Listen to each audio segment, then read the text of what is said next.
Edit audio. This podcast discusses murder and violence against children. This specific episode discusses sexual assault against children. Please take care while listening. It's a chilly Saturday evening on October 5th, 1996. Cecil Fielder breaks a tie with a seventh-inning single as the Yankees beat Texas 6-4 to win the American League Division Series. John Whitman has put down Dean Palmer, and the Yankees are moving on to the ALCS. Local and national news reporters have been in the media room of the Greene County courtroom for hours, waiting for the 12-person jury to reach a decision. And it was very relaxed, we were watching the ball game but just waiting on the verdict. And I remember, when we knew we had a verdict, then, everyone's attention shifted to that courtroom and covering the verdict. And the only thing I could think about was how quickly I could get the information and call the station and get on with a live report. Don Luzader was a local reporter at KTTS Radio and was working pretty much nonstop to cover this trial. After nearly 4 hours of listening to closing arguments, the jury retired to its deliberation room at 3:55 p.m. At 4:30 p.m., they requested the answering machine tape from February 27th at the Feeney's home. Cheryl, John, pick up. If anybody's in the house, please pick the phone up. We need to find out what's going on. This is your brother, Doug, Cheryl. What's going on? Please pick up. Cheryl, this is John. I'm really getting freaked out. Can you call me back? They say you're not at work, and I can't get the sheriff's officer to tell me anything. Please call me back. I'm in room 517 at 10 Terra. Bye. At 4:50, they asked for a family photo album. And at 5:34 p.m., they wanted a photograph of the wall that said "Die" and "Bit" in beige paint, along with the records of John's AT&T calling card. At 6:30 p.m., they asked for the $250,000 insurance policy with Cheryl's signature that the state said was forged. At 7:15, the jury requested a map of Springfield, showing the location of the Feeney's home. And at 9:05 p.m., the jury sent word. They had a verdict. Jon Feeney was found not guilty of the murder of his wife and 2 children. Cheryl's brother Doug was there with his family as Judge Sweeney read the verdict. I had to fight myself. John was just over this rail, and I wanted to go up right to the rail and smack him. I just felt it was him all the time, and I knew that, can't do that. So I was angry, went and sat down, and John, when they read the verdict, and John kind of gave a sigh of relief and a little smirk on his face. That was awful. Because I was close enough to kind of see his reaction. I watched him. And like I said, he gave a big sigh and kind of a little smirk smile, and then he caught himself. And, we were all stunned. Prosecutors had decided to try John for all 3 counts of murder at the same time, meaning that at this moment, he was officially a free man.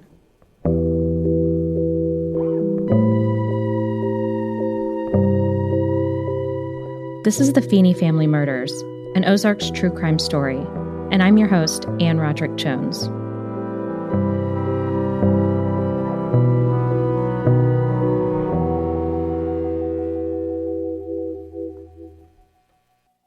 Though John was found not guilty, it seemed like many people in Springfield still held on to a feeling that he got away with murder. Here's Ron Davis. Once he was acquitted, he thought everybody would believe it, and most people didn't. Cheryl's family was obviously devastated by the verdict, and shortly after John was acquitted, they filed a wrongful death civil lawsuit against him. John's criminal defense attorney, Sean Askinosi, asked Rod Loomer to defend John in the wrongful death suit. We've heard from Rod in past episodes. I was aware of the Feeney case because who wasn't? And then one day, I think it was a Thursday afternoon, after the verdict came in, he called me and said that he was exhausted and that his client was being sued. John was being sued for wrongful death. In cases where someone dies or is killed due to the negligence or misconduct of another person, The survivors may sue for wrongful death. These types of lawsuits seek compensation for those suing, usually the family of the deceased, such as lost wages, lost companionship, or funeral expenses. And that he wanted to know whether Joe Wingen and I would be willing to handle the case. And so I had some reservations because I'd read the paper as well. So he provided me the file, which was as big as his coffee table, and it contained some of the transcripts of depositions, but primarily the major case quad file and his own work product, if you will. So between Thursday and Monday, I basically read the file.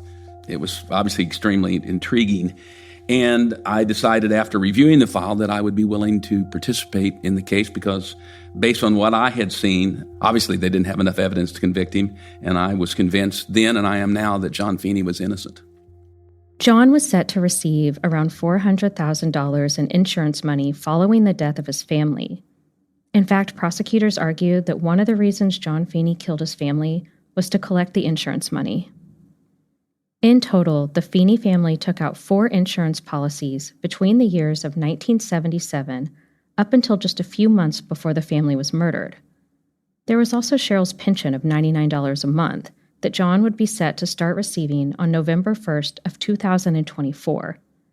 Jon purchased policies for himself and Cheryl on September 29, 1994, less than 5 months before the homicides, each in the amount of $250,000.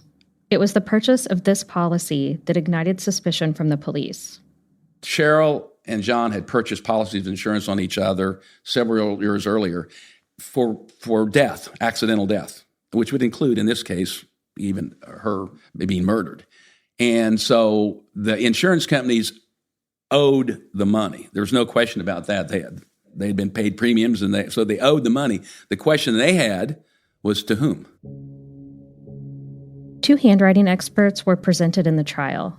One of those experts, Don Locke, said that Cheryl most certainly filled out a portion of the policy. But both experts agreed that Cheryl probably did not sign the application. Donald Facca, the second expert, was unable to say if Jon forged his wife's signature. In 1997, Cheryl's family and Jon eventually reached a settlement. Each side got some money. Some of the money was intended to discharge debts. Some of the other money was, as I recall, Jon wanted to set aside out of the settlement $50,000 to employ a private detective just to take another look at it. And so I believe that was part of the settlement. I asked Rod if he knew if this money was ever spent on a private investigator. After the settlement was done, I probably kept in contact with him for a month or so, and really, I think he moved to I don't know where he went, but whether or not he used that money to employ a private detective, I don't know that. But I do know that was part of the settlement.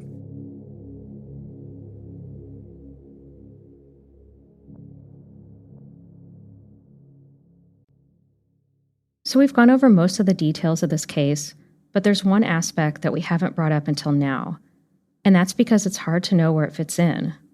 One of the most confusing pieces of evidence that we came across concerned Tyler, Jon and Cheryl's 6-year-old son, and the fact that he had hepatitis B. Tyler's autopsy revealed that he had contracted hepatitis B, a disease caused by a virus that attacks the liver. It's usually spread through blood and bodily fluids. Mothers can also pass it along to their children if they have the virus. But here's the confusing part. Neither Cheryl nor Jon had hepatitis B. I'm unsure as to when exactly Cheryl was tested, but most healthcare workers are tested as part of the job, so it makes sense that Cheryl could have been. Barbara Hunter was the coordinator of the epidemiological services for the Greene County Health Department. She testified at Jon Feeney's trial that less than a month after the killings, she was given a list of 155 names of people that, quote, Tyler Feeney knew. She compared that list with people in the Missouri Department of Health database with known cases of Hep B and found no matches. The thing is, the people on the public health registry would only have been those with known cases of Hep B, people who had been specifically tested for the virus and found positive. Jon Feeney was tested as part of the investigation and the results were negative, but no one else in the family was ever tested.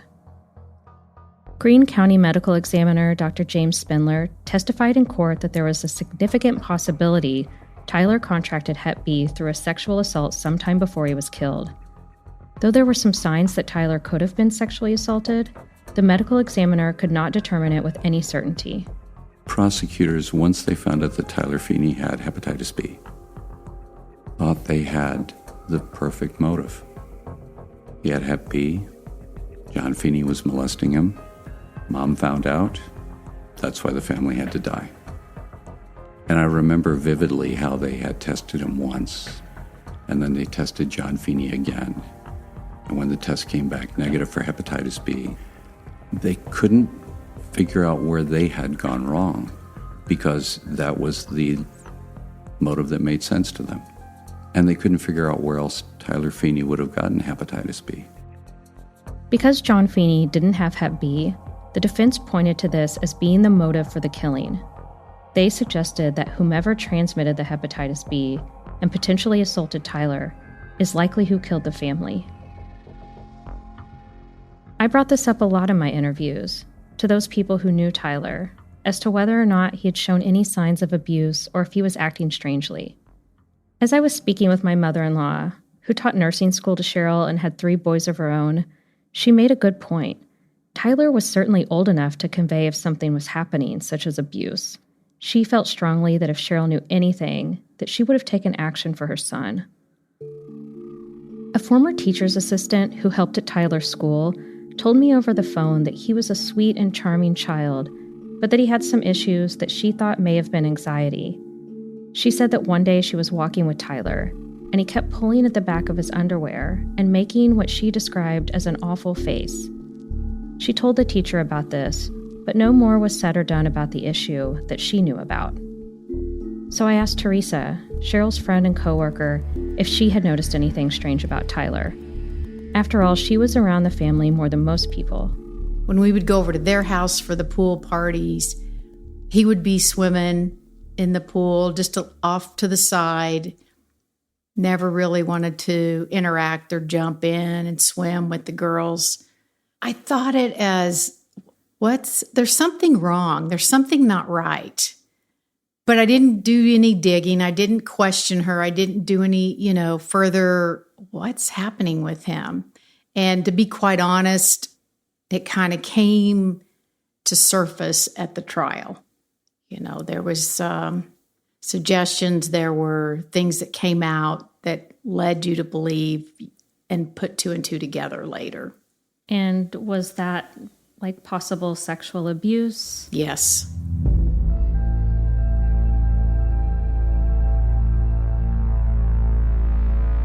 I wanted to know more about the transmission of Hep B and how Tyler could have contracted it. Matthew Stark, a friend of mine, is a pathologist at the Children's Hospital New Orleans and has been an expert witness in 6 court cases.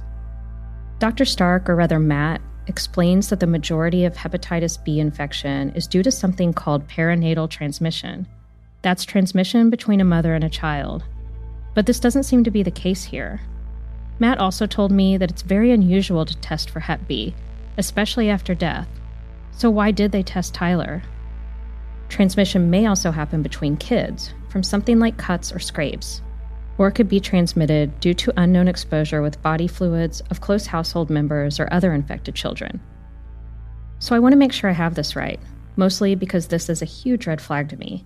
My initial understanding here is that Hep B can be transmitted on playgrounds, schools, etc., not only through sexual contact per initial findings. Then you're assuming that Tyler Feeney was molested, and that's how he got hepatitis B. It could just be his mom was a nurse. I don't know how he got hepatitis B. He was 5 years old? That doesn't really make any sense.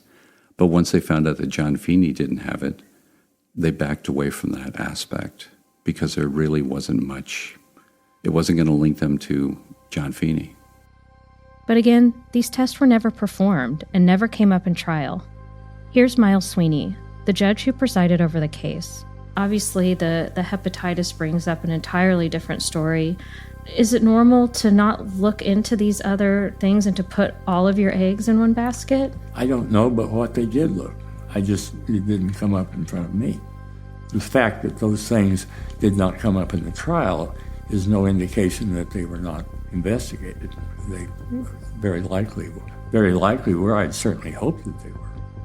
If Tyler was sexually abused, this changes a lot in terms of motive and who could have done this.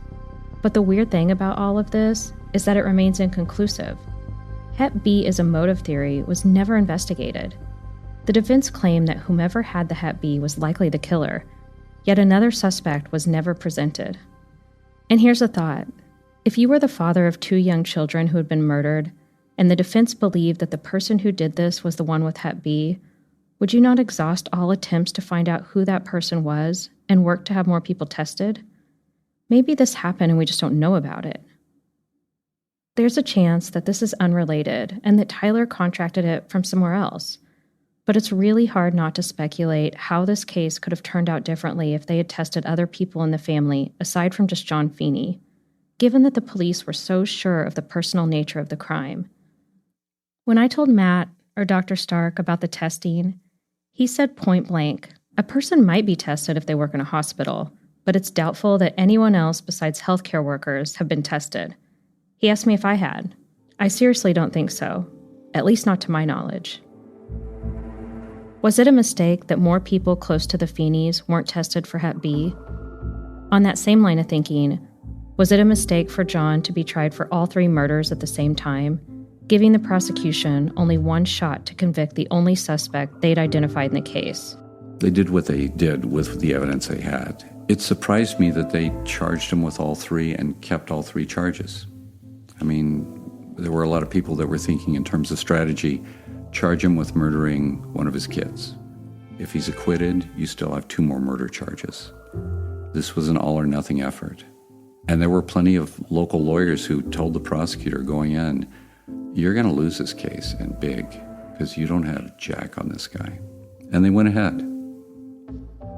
And I think they did maybe because of the missing woman in part. They wanted to show people that they knew how to solve a big crime. And instead, they had a guy walk out acquitted of 3 counts of first-degree murder, which I have never seen. Here's Rita Sanders. Now, being an attorney, I would tell you that Sean probably would have filed a motion to join all of those cases. But I think Daryl should have at least tried, because I think it was a mistake to try all 3 of them together. Here's Daryl Moore. Why did the prosecution choose to try all 3 cases at one time? Because they were interrelated. Well, first of all, the first discussion we had after over 12 months of investigation is, should we proceed or should we wait and see if anything else comes up? And I remember that we had this, by we I meant Cindy Reshevsky was one of the assistant prosecutors, and she helped me try the case and did a great job.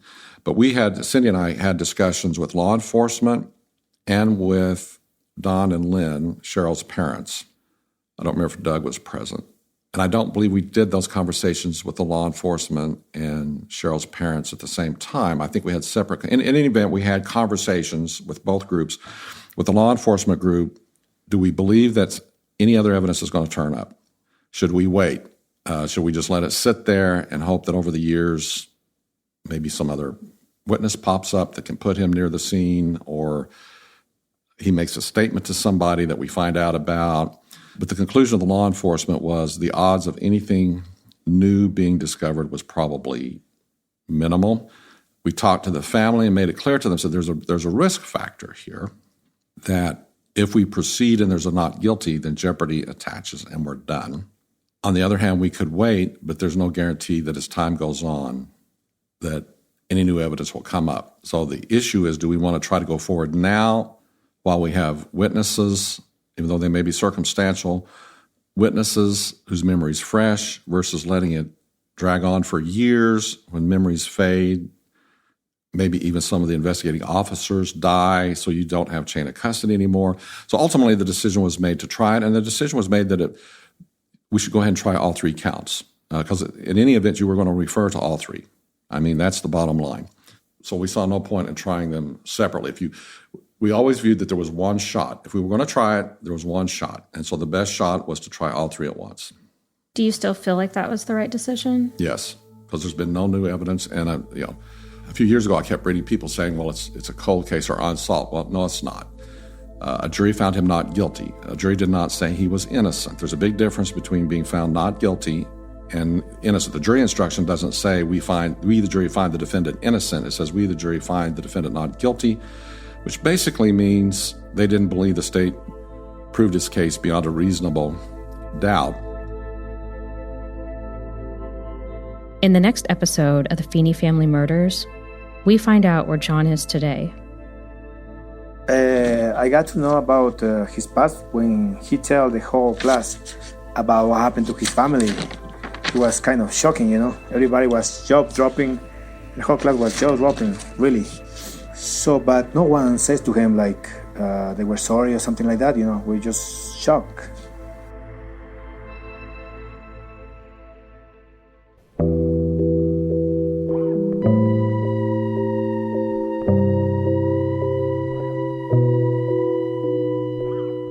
Feeney Family Murders is part of the Edit Audio original series Ozark's True Crime. It is written and hosted by me, Ann Roderick Jones. This episode was produced by Ali Sirwa and Kathleen Speckert and was edited, mixed, and mastered by Ali Sirwa. Our executive producer is Steph Colburn. Thank you immensely to the entire Edit Audio team and Patrick Rindle for the theme music. To those who generously shared their time and information with me, thank you. If you want to get in touch with us, you can email us at hello@editaud.io. That's HELLO@EDITAUD.io.